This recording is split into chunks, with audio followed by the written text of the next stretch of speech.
सुंदर शानदार गली के नेता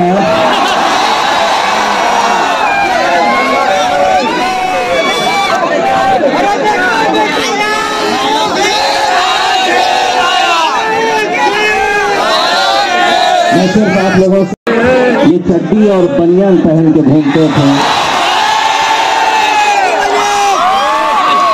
रात के अंधेरे में मुंह पे कपड़ा लगाकर हाथ में हथियार लेकर ये गैंग लोगों को लूटने का काम करती थी। अब हुआ ये है कि चड्डी बनियान तो रह गई है, अब ये मुंह पे कपड़ा नहीं लगाते हैं। ये दिन दहाड़े विधानसभा के अंदर अपनी गुंडागर्दी दिखाते हैं। इस हद तक हम वहां पर पहुंच चुके हैं मेरे भाई कि जहां पर कानून बनाए जाते हैं, जहां पर ये तय किया जाता है कि इस राज्य के कानून कैसे रहेंगे, ये फैसले वहां पर लिए जाते हैं। आज उसी ऐवान में, उसी सदन के अंदर गालियां दी जा रही है, और जब गालियों से दिल नहीं भरा तो मारपीट भी उस सदन के अंदर की जा रही है। आप किसी गरीब के ऊपर हाथ उठाकर ये समझ रहे हैं कि मैं बहुत बलवान हो गया हूं, तो जवाब मैंने भी आपको दे दिया था। और आज इस सरजमीन में बुलडाना पे खड़े होकर मेरी माएँ और मेरी बहनें, मेरे बुजुर्गों और मेरे नौजवानों की दुआओं के साथ, उनकी हिम्मत और उनके ताकत के साथ मैं भी हाथ उठा सकते हैं। अगर गलती से भी अपने जहन में ये बात चल रही है कि इम्तियाज जलील के ऊपर भी हम हाथ उठा सकते हैं,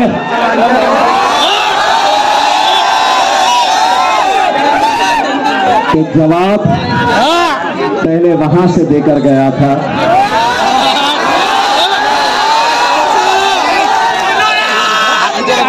जगह तेरी, दिल तेरा,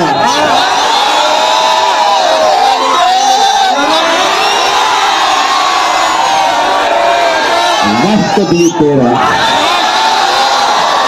बोल कहाँ आना है। और ये सिर्फ किसी एक नेता को कह रहा हूं ऐसा नहीं है। ये समझ रहे हैं हमारी हुकूमत है, हम कुछ भी बोलेंगे और ये सुनना पड़ेगा इन लोगों को। बहुत सुन चुके हमने, बहुत सुन चुके हमने।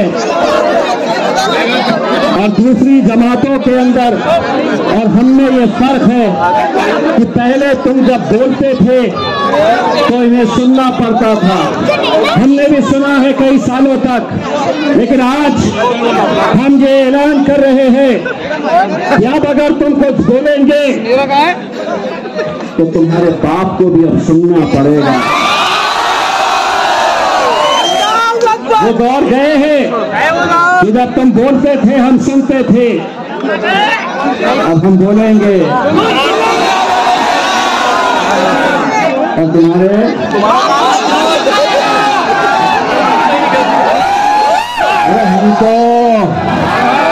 हम तो लोकसभा के अंदर जाकर तुम्हारे बाप के बाप को नहीं छोड़े हैं, तो तुम क्या किया? हिम्मत लगती है कि अमित शाह की आंख में आंखें डालकर बोलने की अगर हिम्मत किसी ने सिखाए तो मेरे खाया को सिखाया उठाना।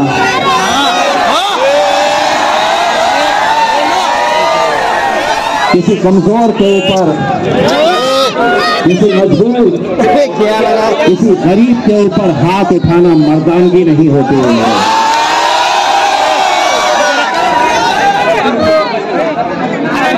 पूना में गैंग ऑपरेट करती थी, किसी ने कहा फाड़ देंगे,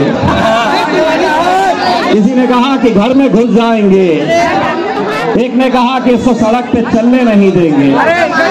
मैंने उनको सिर्फ एक ही जवाब दिया कि जिसके बल पे जिसकी ताकत के ऊपर तुम कूद रहे हो, जिसे तुम अपना बाप समझते हो,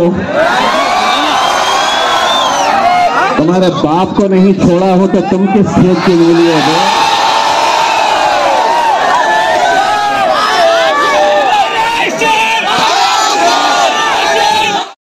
तरफ से उन्हें एक पैगाम देता हूं, तुम्हारा बेटा, तुम्हारा भाई, तुम्हारा दोस्त इंशाअल्लाह जिंदगी में न कभी झुकेगा, ना कभी डरेगा और ना कभी दबेगा इंशाअल्लाह।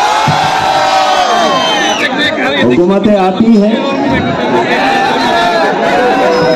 केसेस पहले 5 थे, फिर 7 हुए, फिर 10 हुए, फिर 12 हुए, फिर 13 हुए, 14 भी हो जाएंगे, 15 भी हो जाएंगे। तो हक के लिए हम बोलेंगे और बोलते रहेंगे और लड़ते रहेंगे मेरे भाई। एक बात और एक पैगाम देकर जाना चाहता हूं, और वो पैगाम ये है कि अगर कोई समझ रहा है कि हुकूमत मेरी है, मैं कुछ भी कर सकता हूं,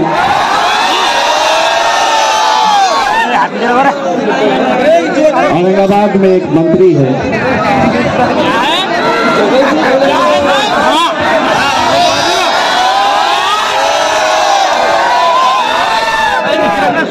उसने अपने पूरे प्यादों को मेरे पीछे लगा दिया।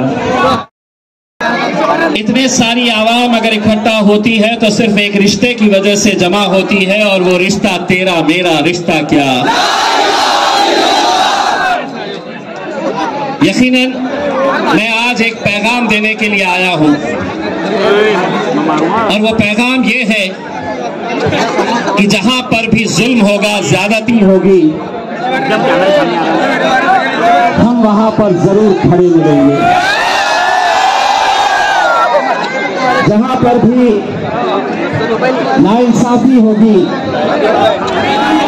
जहां पर भी जुल्म होगा, हम अपनी आवाज बुलंद करेंगे।